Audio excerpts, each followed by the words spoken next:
It's so we can actually share the recording and perhaps transcript of this call with the wider audiences, and we will be uploading this on our website shortly.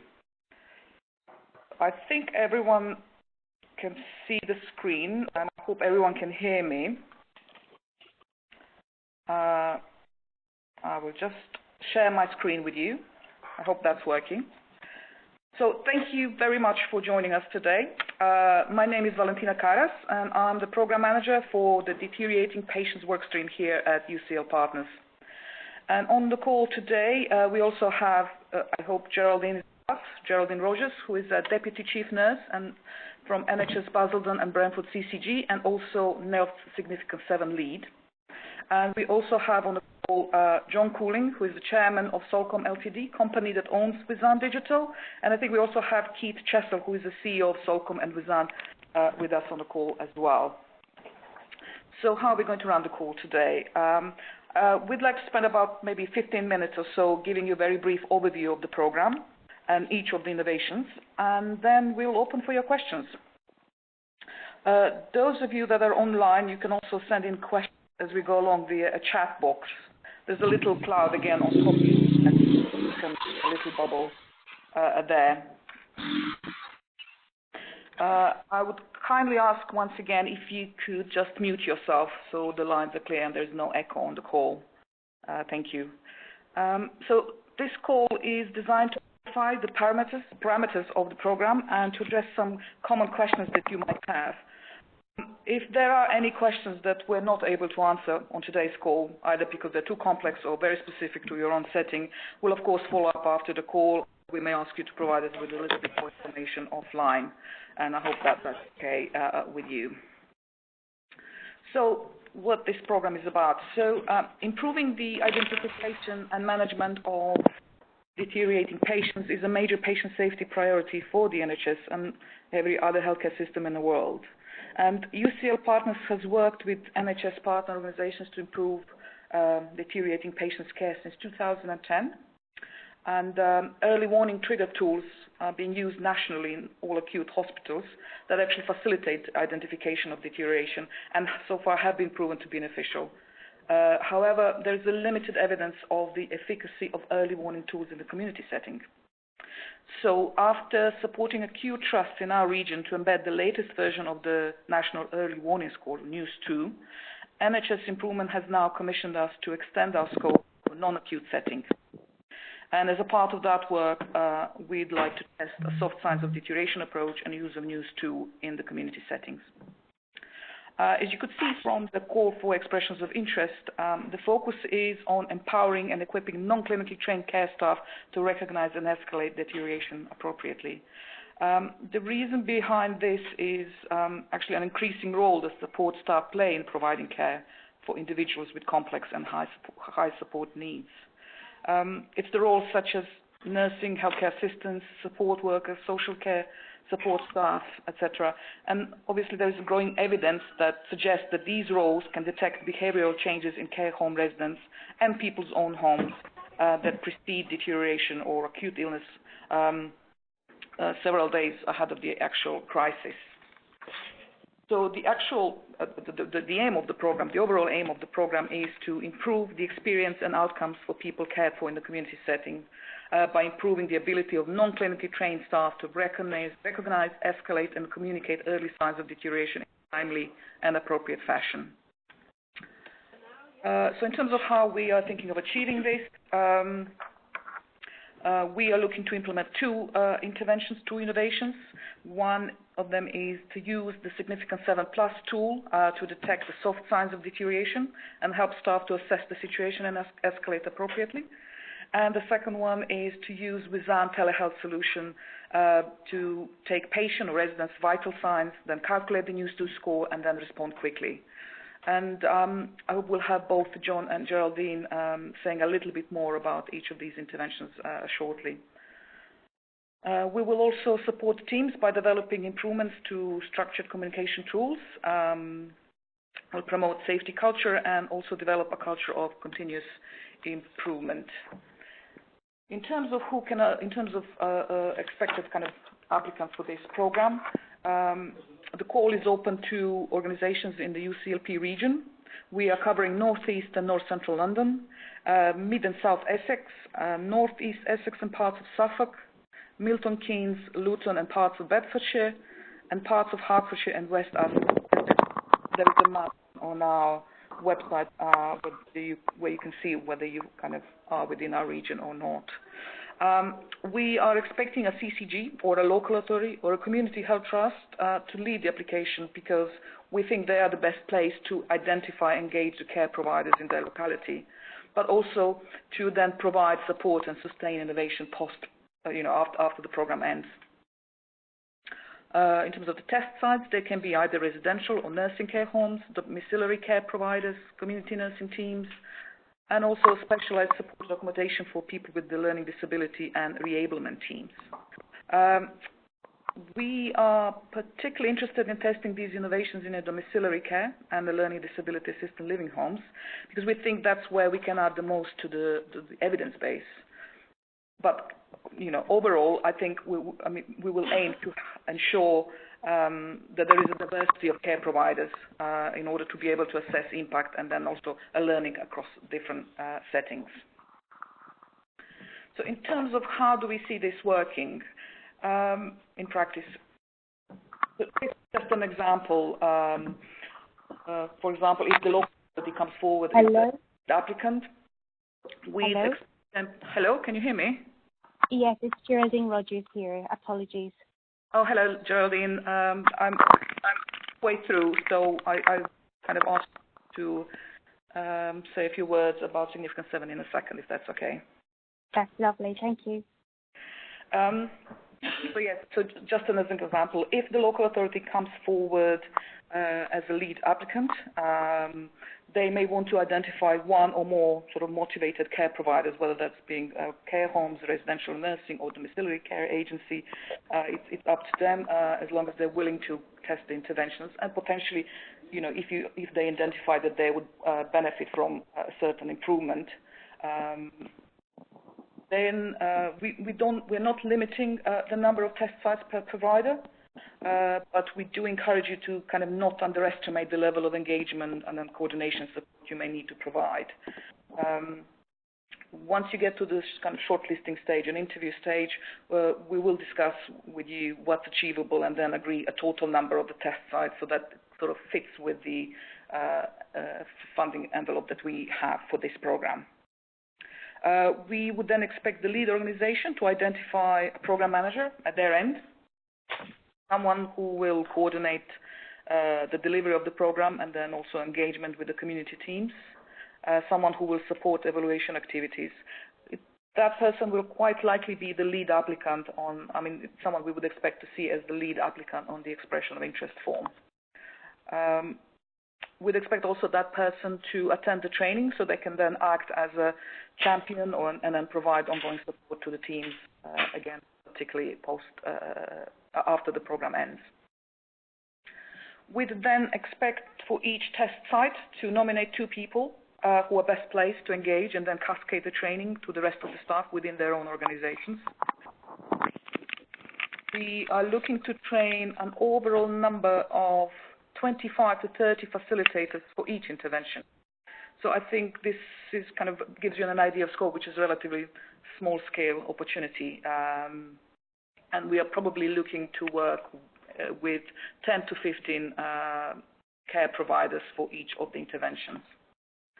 In terms of the commitment from the test sites, we expect that facilitators will be enabled to take part in the program and also to cascade the training to majority of the staff within their organization.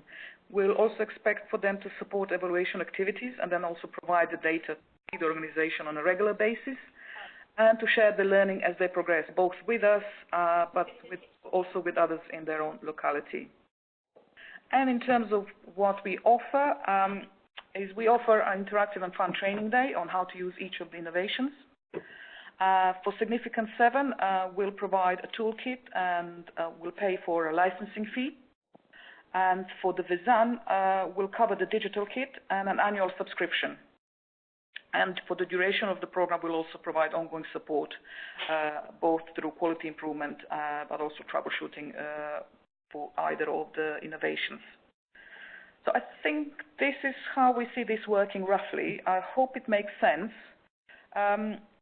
It might also be worth saying that we are open to different ideas. This is how we envisage it, but we are open also to different ideas of how it may work in a particular setting. So if you have kind of a more complex picture around this or have a different idea how this might work, please do get in touch and we can discuss that probably offline if that's okay. So I think that's all I wanted to say. I'd like to now invite Geraldine to tell us a little bit more about the Significant 7, if that's okay. Are you there, Geraldine? I am indeed. Sorry, I was on mute there for a second. Right. So Significant 7, there's a plus to it now because we have discovered we're on version 4 of the tool now, and it has evolved over the last 4 years. This journey started 4 years ago, or 3.5 years ago, where care homes told us what they needed was to look at deterioration differently, and together doing a co-productive stance. We developed Significant 7 with them. The whole idea was to recognise deterioration earlier, so that you would look at the softer signs, to combine all the signs together to get a true picture of what the patient is like. And I say this, and sometimes the type of patients or residents that we're looking after nowadays are, predominantly over the age of 75, will have 8 or more long-term conditions. So when one thing goes wrong, many things will go wrong all at the same time. So therefore, it's important to look at many of the softer signs, because often we look at things in isolation and go to the solution. And I say that in terms of, say, if it's constipation, we will treat the solution, but maybe not necessarily treat the cause, which could be dehydration or it could be pain, etc., that has caused the constipation. The tool itself, you look at the slides there, and it kind of alludes to what some of those signs would be. And then the tool also has decision trees behind it to help navigate the carer of what they might need to do next. We were keen when we developed this training that it was important that we made the training fun and engaging, so it's very interactive, because at the end of the day, it's centered around the late Judith, and we have, in our lifetimes, we have all known, loved and looked after a Judith, and it's important that we get it right for the people we look after. So therefore, kind of bringing Judith to life during the training is paramount, and we do that quite a lot. We have tested the concept now in many places, and with some really good results. So when we looked at some care homes, say in Walton Forest, we've been able to reduce hospital admissions in 9 care homes by 33%. In Special Sheltered, we looked at that, and then we reduced it by 51%. We looked at it in one care home, looking at quality indicators, and there we were able to reduce pressure ulcers by 23% and falls by 17% over a period of 4 months, that was. And we also this year, or it was in November last year, we worked with the domiciliary care provider, and we did 2 workshops with them, and they had 16 admissions before we did the workshops. And then throughout the winter period, and after closely monitoring their clients that they had no admissions during that period. So we're being quite excited by that project, because that's the first time we did that in domiciliary care. So it'll be very interesting to see what that might look like thereafter. I think one of the most amazing things we've found, it never ceases to amaze us, because it is a very simple tool in practice, but the confidence that it gives staff is at least we've had over 85% of all the people we have trained, and we've probably trained about nearly 3,000 now. That 85% of them all say they're more confident in their role following the training. So I'm happy to take questions, and that's kind of a couple of years' work in a few minutes. But if that helps you in your thinking and on what to apply for, and it just gives a full picture by looking at all the signs together and combining them. You're more likely to get a clearer picture of that person. That's great. Thank you very much, Geraldine. It was really helpful. I'd like to now invite John Cooling to say a few words about their digital solution and the benefits of using Wazan. John, are you there? I am. Good afternoon, everybody. Please bear with me on this. This is my first webinar, so I've not done this before, so I probably want to slip up a bit. Our activity is engaged in early detection of a variety of things. We work both in healthcare, but also in the nuclear and pharmaceutical industries, whereby we install sensors in an environment to detect changes in temperature, indeed even radiation. And we took those principles and applied those to how we could monitor the changing condition of a human being by monitoring their blood pressure, blood oxygen levels, and their temperature and pulse and so on.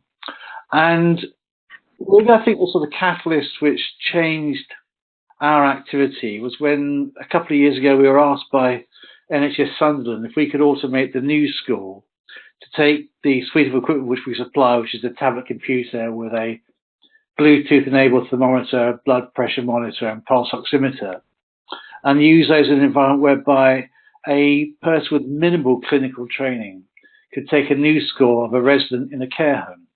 And by automating the news score, it then enabled a set of protocols to be developed, which would then give a carer in a care home advice as to what to do if the news score of the resident they were looking after was changing away from what we might call normal.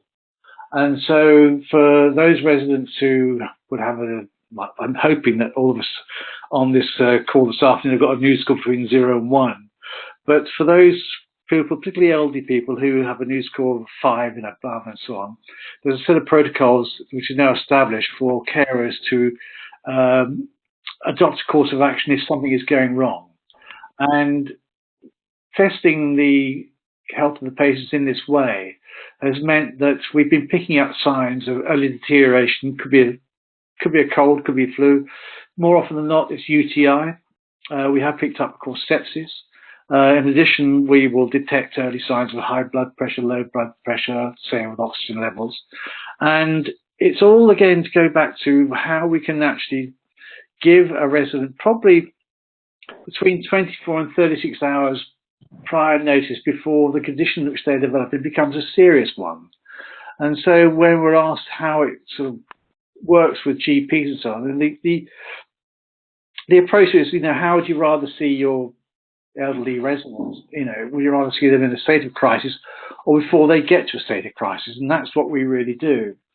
And so since the NHS Sunderland programme began, we had been working with approximately, 20 to 25 CCGs across the country and are now operating within 600 elderly care homes and nursing homes and monitoring over 18,000 people on a frequent basis. And that is, sorry, I just did a quick question. We'll get to questions a little bit later.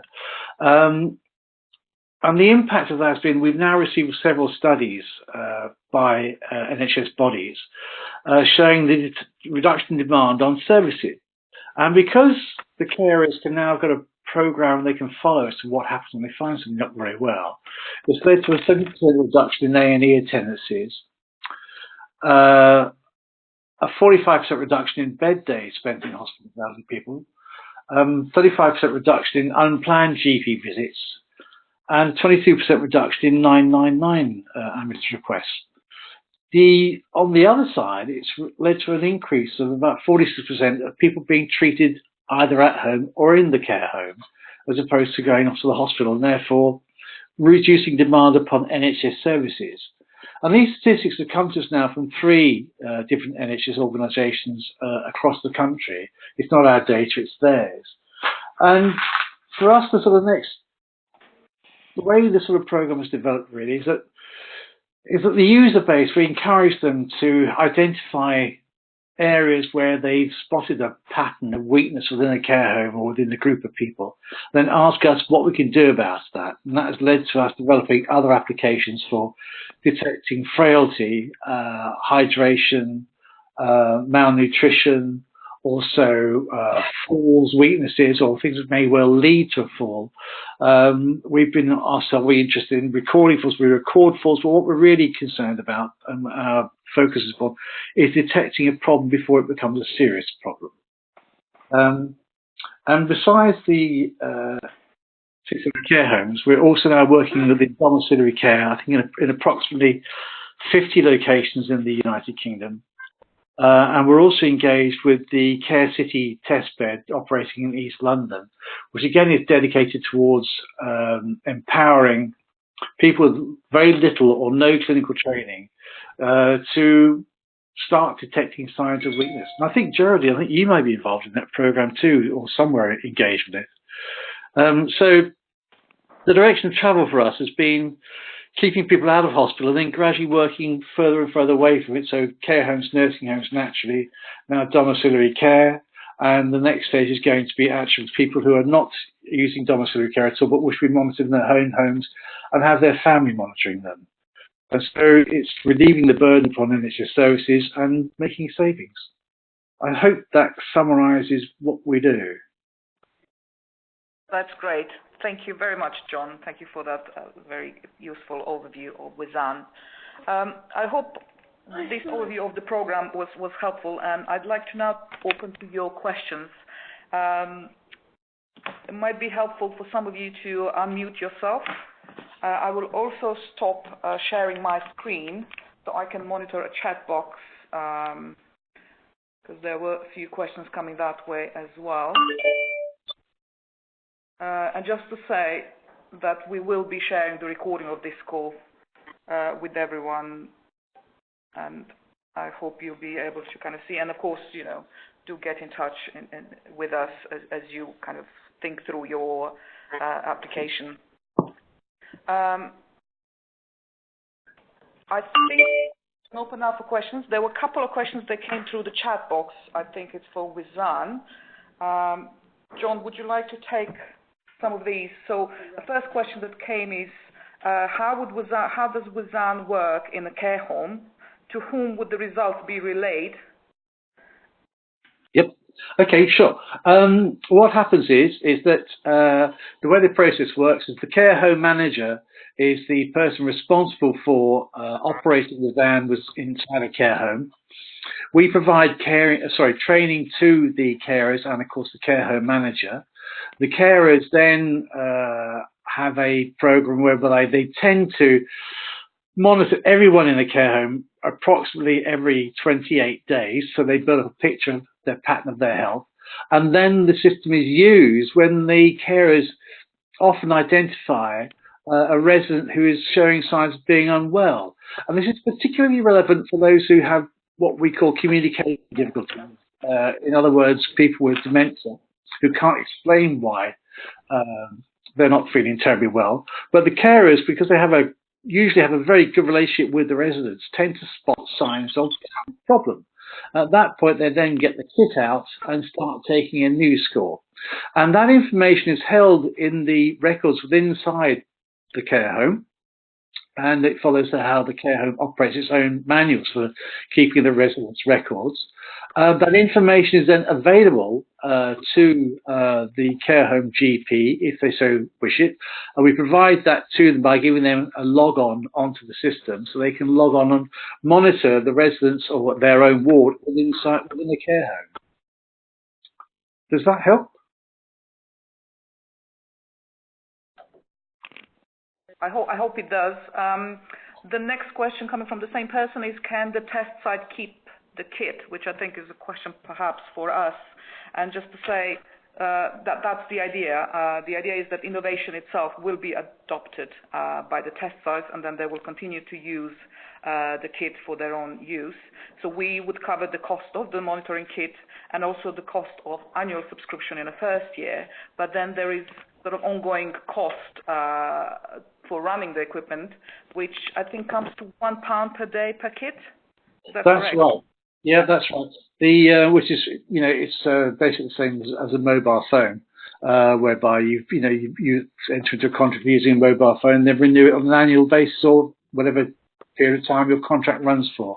And the only other costs involved are batteries for the instruments, because they're all battery powered and connected by Bluetooth to the computer. One of our principles is we are a wireless company, therefore no cables to fall over. And the only other consumable costs are thermometer caps for the thermometers. And I think the cost of those is about £8 for 100. Batteries you can get anywhere. We supply the thermometer caps. You can find them somewhere else on Amazon. Go and get them that way. But those are the only costs attached to it.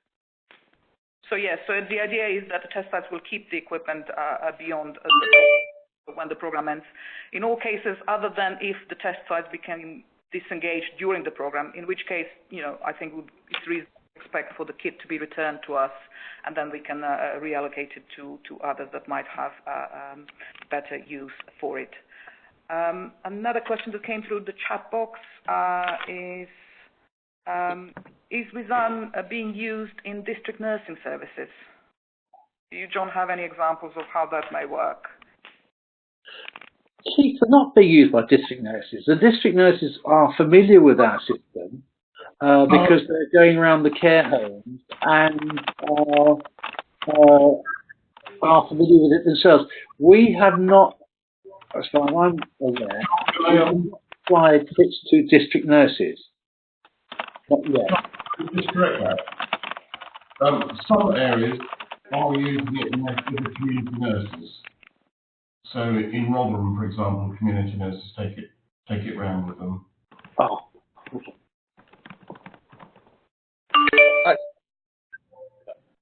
So I asked the question about community nursing. Can you hear me? Yes, we can hear you.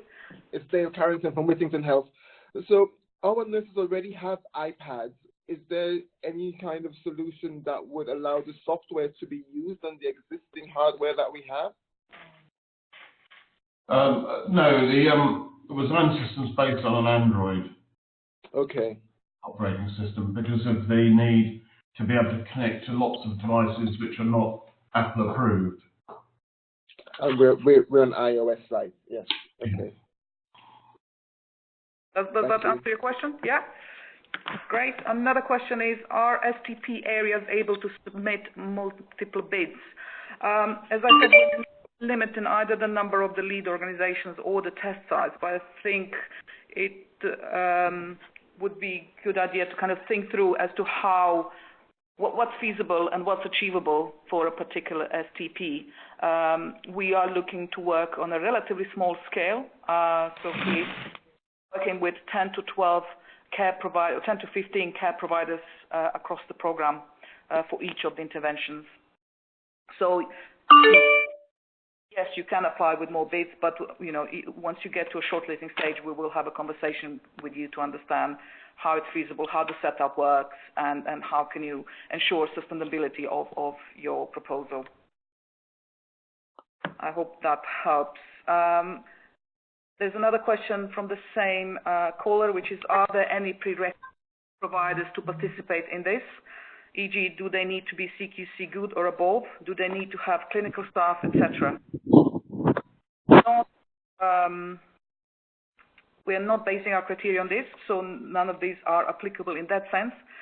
But when the lead applicants or lead organizations are trying to identify the care providers they're going to be working with, they may want to have a look at whether any of those care homes would welcome or would benefit from improvements in certain areas.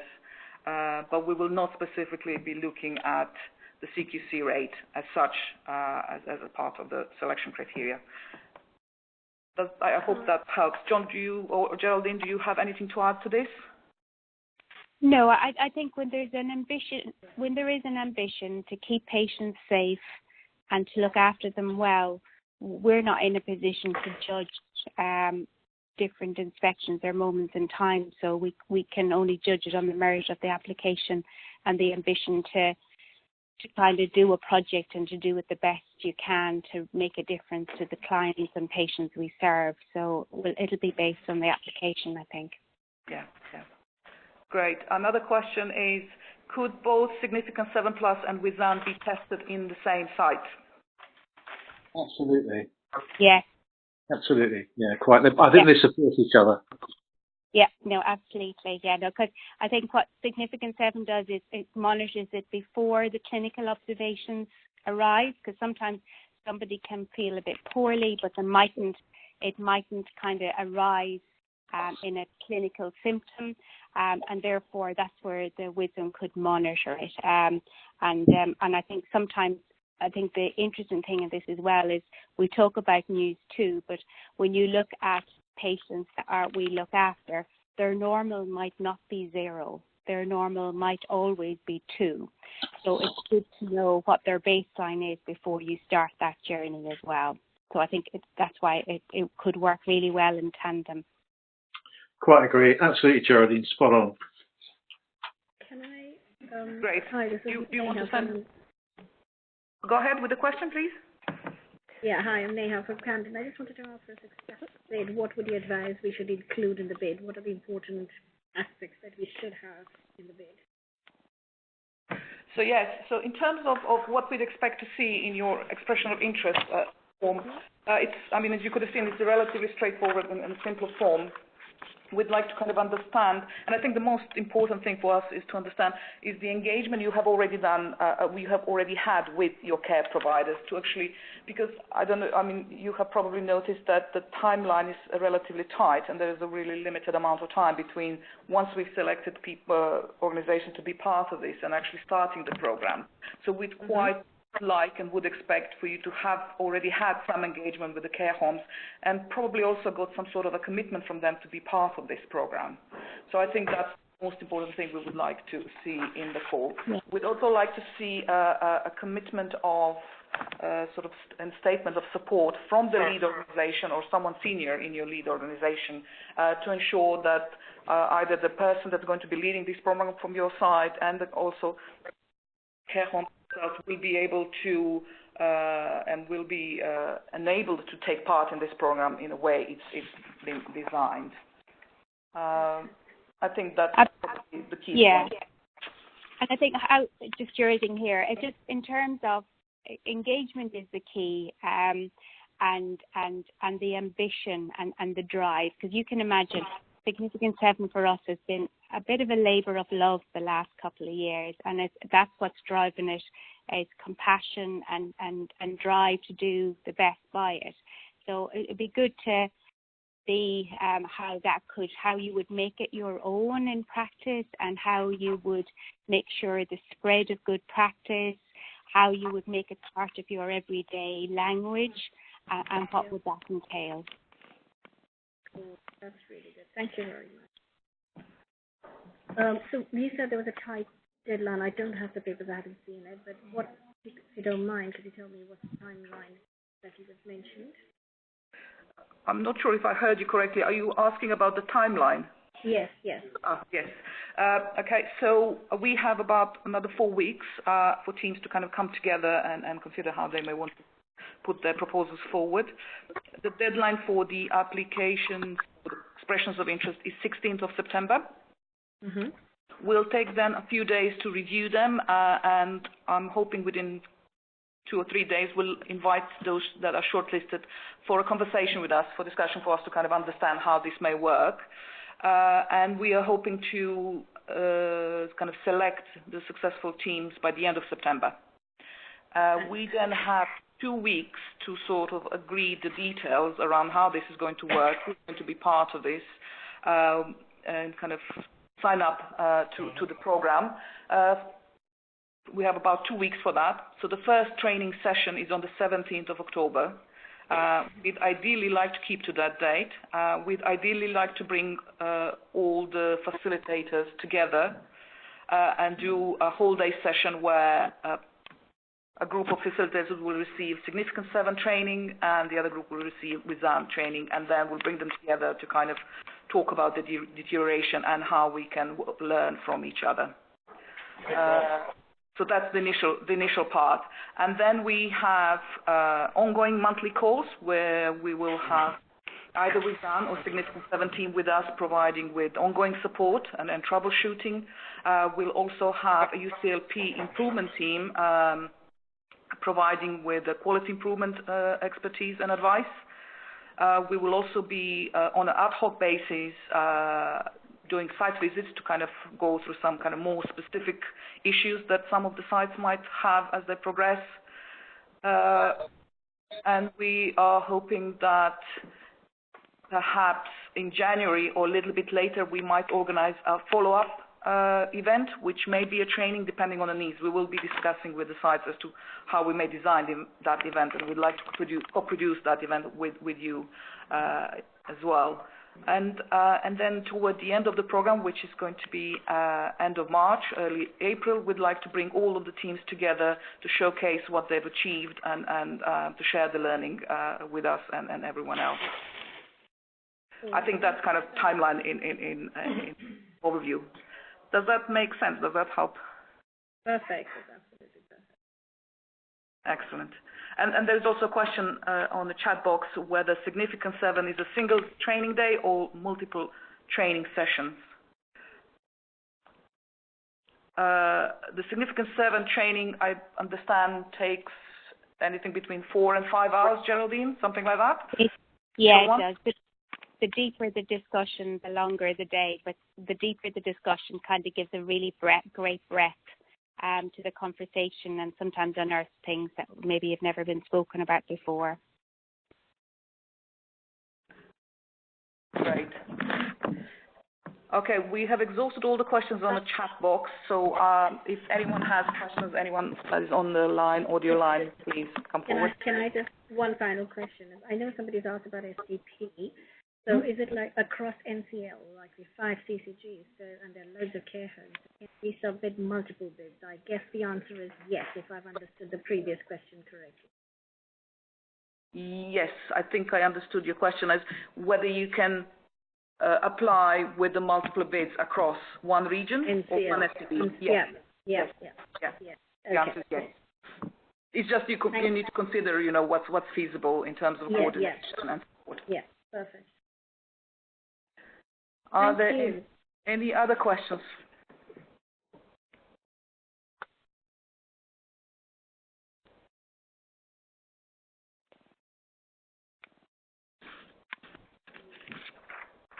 I was wondering, Valentina, if you'd like us to mention anything about how we provide training to carers and how we support them. Yes, I think that would be helpful. Thank you, John. Sure. The way we do it is in a variety of ways. Clearly, it's face-to-face, but the simplest way, we have on our website, there are a series of training videos so that people who are using the system, if they forget something, they can simply go back on the website and log in again and look at the video, which shows how to log patients onto the system, how to use the equipment, how to collect the data, and how they can establish the parameters for the person who they're caring for. In addition to that, we also provide Skype training or use a video platform, something similar to this. It tends to take about an hour, and we find that when we have a new installation in the care home, that we will get phone calls, probably for the first week or a fortnight, saying, I've forgotten how the thermometer works or something's not working properly. And the support service is available to during office hours of 9 till 5. However, if anybody wants outside or knows they're going to need some support outside 9 to 5, just let us know beforehand. We'll set it up so we can do that.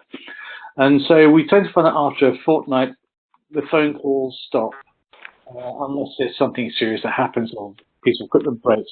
But it's ongoing support, and so we expect, people will take a little while to get used to it. But usually within a week, they've got used to it. And the training itself, as I say, is about an hour to 2 hours at the most. John, when you said equipment, what exactly are the tools with that? John, did you hear that question? No, I didn't, no. Hi, sorry. I just wanted to ask that when you said equipment or tools, what exactly are there? I know you mentioned thermometer. What more? What the other tools? The other tools are a pulse oximeter and a blood pressure monitor Okay. and a tablet computer which collects the information.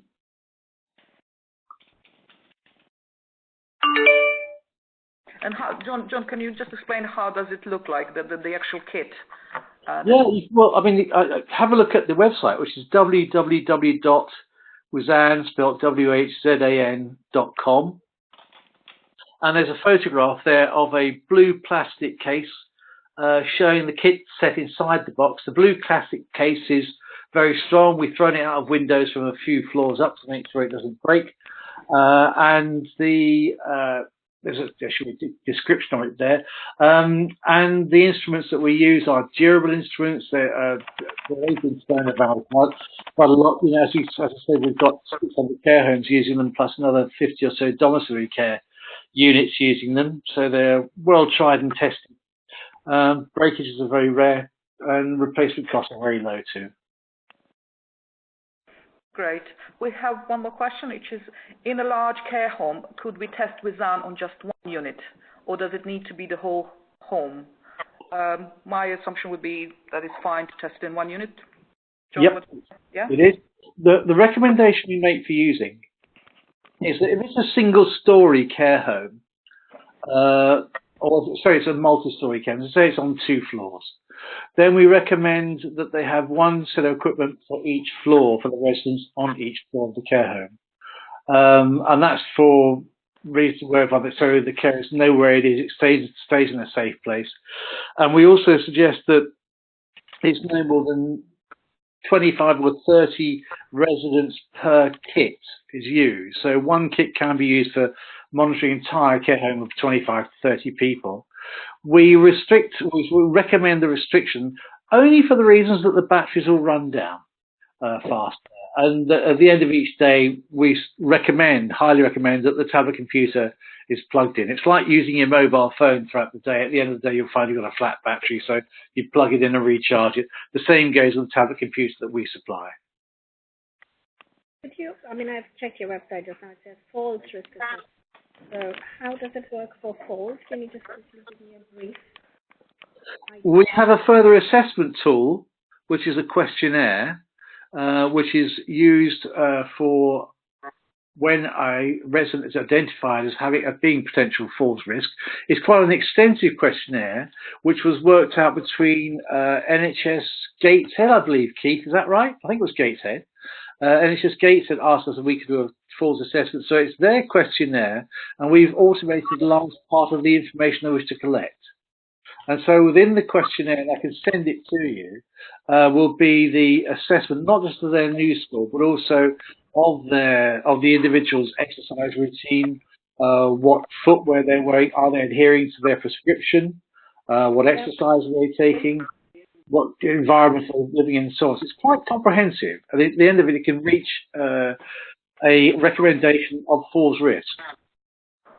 Yeah, it produces a completely tailored report available as a PDF for each person. And when you go through the falls risk assessment, it will ask about the environment, ask about whether the patient's had falls before, and so on. And it would suggest custom outcomes for that person. It also makes the user conduct a postural hypertension test. So that's measuring the difference between the blood pressure lying down and standing up.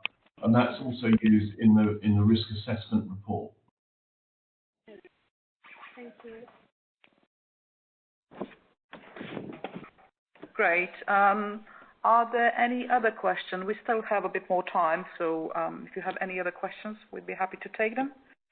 Did you want me to talk about SBAR, Valencia? Yes, that would be great. SBAR, and also perhaps how the escalation protocols work in terms of the significant 7. What happens when patient is identified by a care support worker? What do they do next? And, how does that link with the GP practices or district nursing team? Yep, absolutely. So as part of the training, because when we did our studies and researched, the average reading age was a little bit different because sometimes English isn't always the first language of the care home workers that we were working with. So we had to kind of refine the tools that we were working with to reflect that. And also, in the medical world, we speak a very medical English, often very abbreviated, and it's sometimes then when you're trying to communicate with somebody who's using that type of language, things can get lost.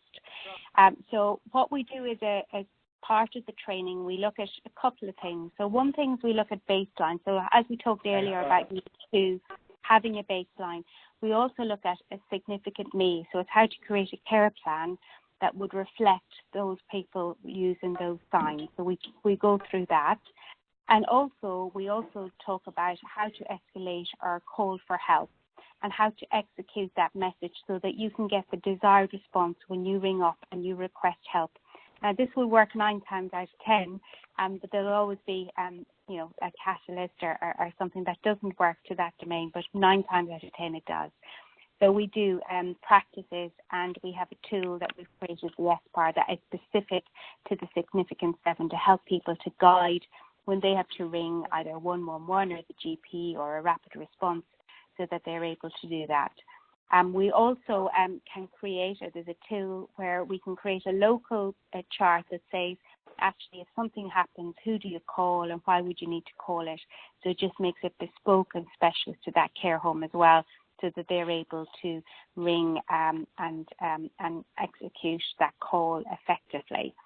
And I think even when we looked at it from the domiciliary point of view, I think the interesting thing is that by them monitoring closely, actually when they needed to call for help, it was for very simple things that needed to get effective things, whether it's antibiotics that needed to be given quite quickly.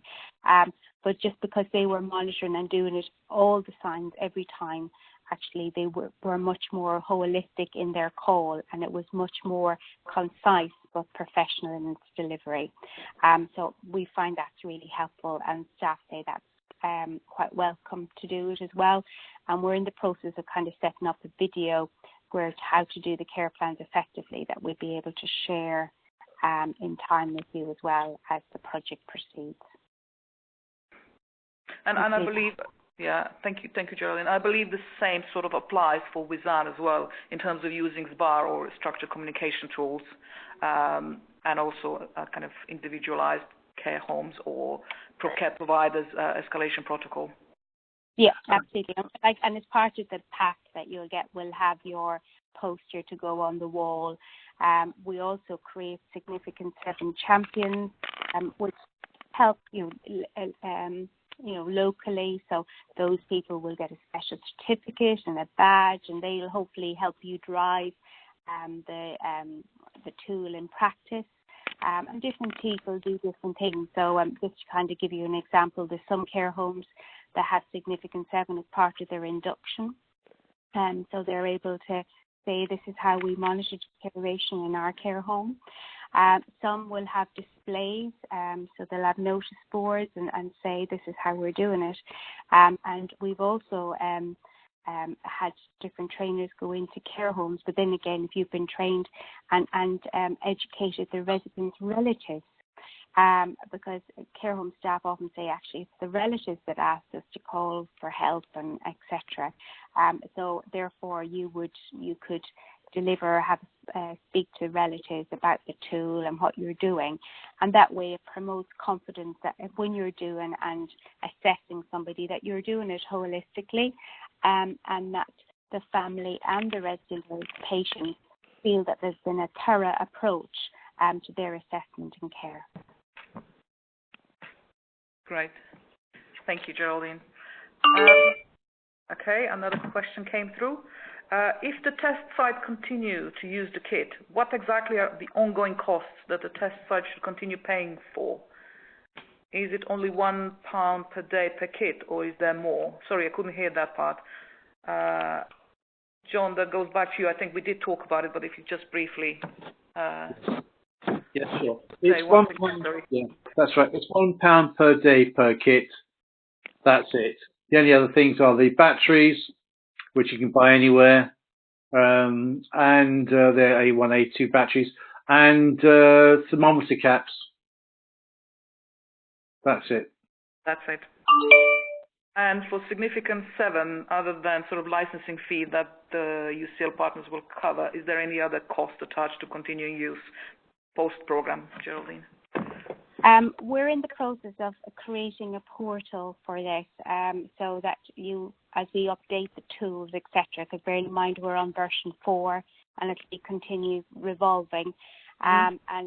So we're working on that to see what that might look like. So I'm working with the transformation team. So I haven't got an awful lot of details on that, but on that we're hoping to set up e-modules, etc., on that platform. And we're also creating an app.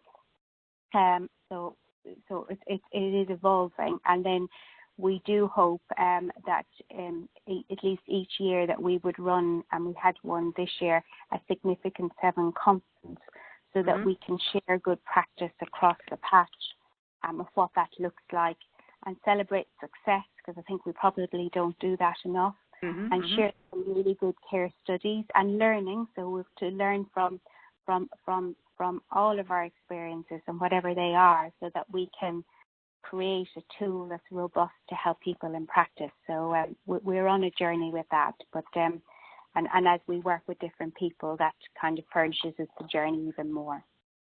Excellent. Do we have to pay for the ongoing service? Can you repeat the question?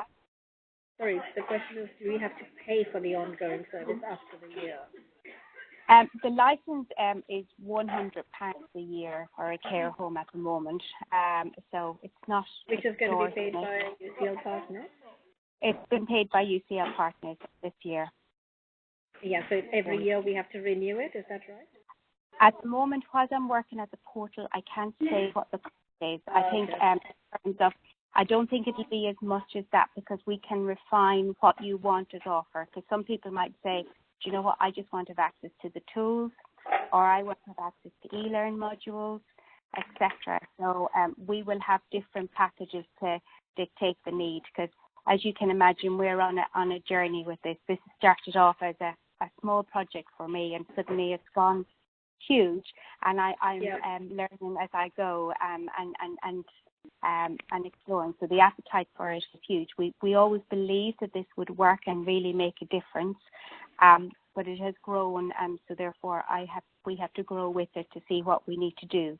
But the main thing is that we have to create tools that are as safe as we can. Obviously, that's always done with the element that people have to look at it, and because they're placed with the patient that's in front of them, as with whatever tool you use, you have to go with what you see, and based on what your gut instinct is as well. So the tools that we'd be giving you as part of the training is there to guide you.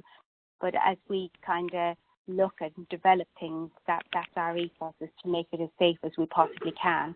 And people might say, actually, I need more information, or that team needs more bedding out.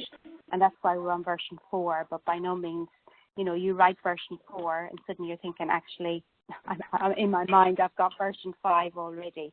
So it's and in order to keep that current and to keep you current, we need to, whatever we would get, not a huge amount of money, reinvest it to make sure that we can create tools that are of use to you and that are safe for you, if that answers your question. So I don't think it'll be as much as the £100 a year, but saying that's not very much, because I think as John was breaking it down to £1 a day, I think if we were looking at that in earnest, it's £27p a day, so it's not extortionate.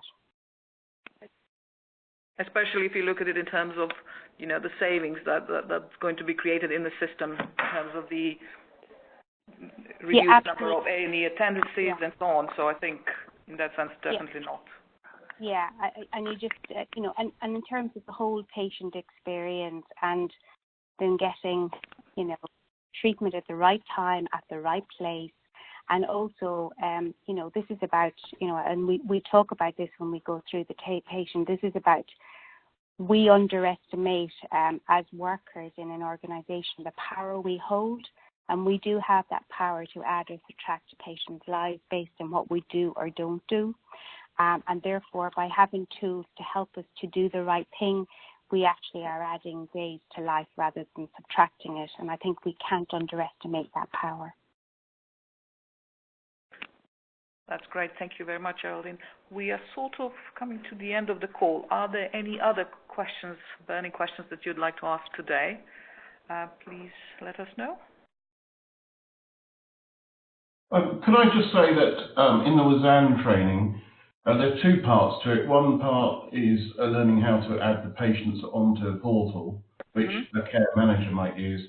And the other part is just learning how to use the kit, which the care workers would use. And learning how to use the kit just takes a few minutes. It's something that many homes just do without any formal training, just looking at our training videos. Thanks. Yeah, great. Thank you. If there are no other questions, none are coming through the chat box either, I think that sort of brings us to the end of this information call. If you do have any further questions as you progress in kind of thinking through your application, please do email us on either to myself or to our general email address, which is patientsafety@uclpartners.com. We'll be looking forward to receiving your expressions of interest by 16th of September. I hope everyone has found this call helpful. As I said, we will be sharing the recording probably with you directly for those who have registered for this call, but also we'll be uploading it on a website for everyone to be able to access this information. I'd like to thank you very much for giving us some very interesting questions this afternoon. I hope this was helpful to you, and I hope you all have a great day. Thanks, Valentina. That's very kind of you. Well done for setting it up. Thank you. Look forward to working with you all. Bye. Thank you. Bye.